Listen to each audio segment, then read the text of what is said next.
കാരണം ബദരീങ്ങളുടെ ചരിത്രങ്ങൾ ഒരുപാട് വേദികളിൽ നിന്ന് കേട്ട മുഅ്മിനീങ്ങളും മുഅ്മിനാത്തുകളാണ് ഇവിടെ ഒരുമിച്ച് കൂടിയത്.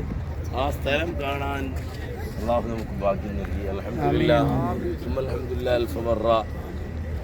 ലോകത്തിൽ അമ്പിയാക്കൾ കഴിഞ്ഞാൽ പിന്നെ ഏറ്റവും ഒന്നാം സ്ഥാനത്ത് നിൽക്കുന്ന ആളുകളാണ് മഹാന്മാരായ ബദരീങ്ങൾ. നിങ്ങൾക്കറിയാം, നമ്മുടെ നാവിൽ എപ്പോഴും ഹബീബായ റസൂലുള്ളാഹി സ്വല്ലല്ലാഹു അലൈഹി വസല്ലം കഴിഞ്ഞാൽ പിന്നെ നമ്മുടെ നാവിലേക്ക് കടന്നു വരുന്നത് അഹ്ലുൽ ബദർ, ബദരീങ്ങൾ ബദരീങ്ങൾ ബദരീങ്ങൾ. ഇങ്ങനെ തന്നെയാണ്. നമ്മൾ ഒരുപാട് യുദ്ധങ്ങൾ ഇസ്ലാമിൽ നടന്നിട്ടുണ്ടെങ്കിലും ബദരീങ്ങളുടെ പേരാണ് വരുന്നത്. വല്ലാത്ത കറാമത്തുള്ള മഹാന്മാരാണ് ലോകത്തിൽ ഒന്നാം സ്ഥാനത്ത് നിൽക്കുന്നത്. അമ്പിയാക്കൾ കഴിഞ്ഞാൽ അബൂബക്കർ സിദ്ദീഖ് റളിയല്ലാഹു അൻഹു, ഉമർ ഇബ്നു ഖത്താബ് റളിയല്ലാഹു അൻഹു, ഉസ്മാൻ ഇബ്നു അഫ്ഫാൻ റളിയല്ലാഹു അൻഹു, അലി ഇബ്നു അബീ താലിബ് റളിയല്ലാഹു അൻഹു, അമ്പിയാക്കളിൽ ഹബീബായ റസൂലുള്ളാഹി സ്വല്ലല്ലാഹു അലൈഹി വസല്ലം ഇവരൊക്കെയാണ് ഈ ബദരീങ്ങളുടെ നേതാക്കന്മാർ. അതുകൊണ്ട് തന്നെയാണ് ബദരീങ്ങൾക്ക് ഏറ്റവും വലിയ പവർ അല്ലാഹു നൽകിയിട്ടുള്ളത്. ഒരാൾ ഒരു കള്ളൻ വന്നുകൊണ്ട് ഒരു വീട്ടുകാരനോട് പറയുന്നു, നിങ്ങൾ എന്താണ് ഇവിടെ തഹഫുലാത്ത് കാവൽക്ക് വേണ്ടി വെച്ചിട്ടുള്ളത് എന്ന് ചോദിച്ചപ്പോൾ അവർ മറുപടി പറഞ്ഞു, എന്താണ്, ഞാൻ ഒന്നും വെച്ചിട്ടില്ല. ഒരു എന്ന ആയത്തുകുർസിൻ്റെ അവസാനത്തെ ആയത്തും ആ ഭാഗവും അതോടൊപ്പം തന്നെ ഞാൻ ബദരീങ്ങളെ പേരും എഴുതി വെച്ചിട്ടുണ്ട്.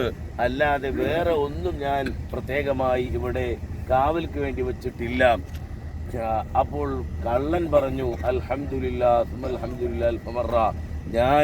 ഞാനും എൻ്റെ കൂടെയുള്ള ആളുകളും മഹാകള്ളന്മാരായിരുന്നു. ഞങ്ങൾ കാക്കാൻ വേണ്ടി നിങ്ങളെ വീട്ടിലേക്ക് കയറി വന്നപ്പോൾ ആയുധങ്ങൾ പരസ്പരം ഏറ്റുമുട്ടുന്ന സൗണ്ടുകൾ കേട്ടു.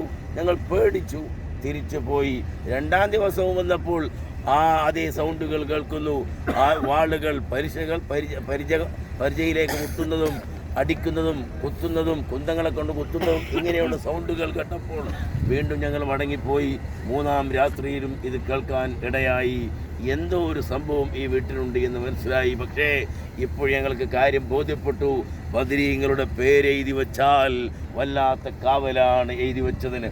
ബദരീങ്ങളെ പേര് പറഞ്ഞാൽ അതിന് പുണ്യം, ബദരീങ്ങളെ ഓർത്താൽ അതിന് കൂലി. തുടങ്ങിയിട്ടുള്ള ബദർ ശുഹദാക്കൾ, ശുഹദ എന്ന് പറഞ്ഞാൽ നേരത്തെ ഉസ്താദ് പറഞ്ഞ 14 ആളുകൾ മാത്രമേ ഷഹീദായിട്ടുള്ളൂ എങ്കിൽ ബദർ ശുഹദ എന്ന് പറഞ്ഞാൽ ബദറിൽ പങ്കെടുത്തവർ എന്നർത്ഥം. അതല്ലാതെ രക്തസാക്ഷിയായവർ എന്ന അർത്ഥത്തിനല്ല. എല്ലാവർക്കും അള്ളാഹു ഒരേ പ്രതിഫലമാണ് നൽകിയിട്ടുള്ളത്. പങ്കെടുക്കാൻ കഴിയാത്ത ഉസ്മാൻ ഇബ്നു അഫ്ഫാൻ റളിയല്ലാഹു അൻഹു ബദരീങ്ങളാണ്. കാരണം ബദറിലേക്ക് പങ്കെടുക്കാൻ കഴിയാത്തത് വ്യക്തമായ കാരണത്തിൻ്റെ പേരിലും ഹബീബായ റസൂലുള്ളാഹി സ്വല്ലല്ലാഹു അലൈഹി വസല്ലമയുടെ പേരിലും ആയതുകൊണ്ട് അവർക്ക് പോലും ബദറിൽ പങ്കെടുത്തതിൻ്റെ പ്രതിഫലം നൽകി ബദരീങ്ങളിൽ ഉൾപ്പെടുത്തിയിട്ടുണ്ട്. അല്ലാഹു സുബ്ഹാനഹു വ തആല ബദരീങ്ങളെ ദറജ ഏറ്റി കൊടുക്കുമാറാവട്ടെ. അവരുടെ ബർക്കത്ത് കൊണ്ട് നമ്മുടെ എല്ലാ രോഗങ്ങളും അല്ലാഹു ശിഫയാക്കി തരുമാറാവട്ടെ. പ്രയാസങ്ങൾ അകറ്റി തരുമാറാവട്ടെ. എല്ലാ ഹലാലായ മുറാദുകളും ഹാസിലാക്കി തരുമാറാവട്ടെ. നാവുമായി ബന്ധപ്പെട്ട് ഒരുപാട് മുഅ്മിനീങ്ങളും മുഅ്മിനാത്തുകളുണ്ട്. അവർക്കൊക്കെ ഈ ബദർ വന്ന് കാണാനും ഇത് കൂടാനും അല്ലാഹു തൗഫീഖ് ചെയ്യുമാറാവട്ടെ. വാഖിറു ദഅവാന അൽഹംദുലില്ലാഹി റബ്ബിൽ ആലമീൻ.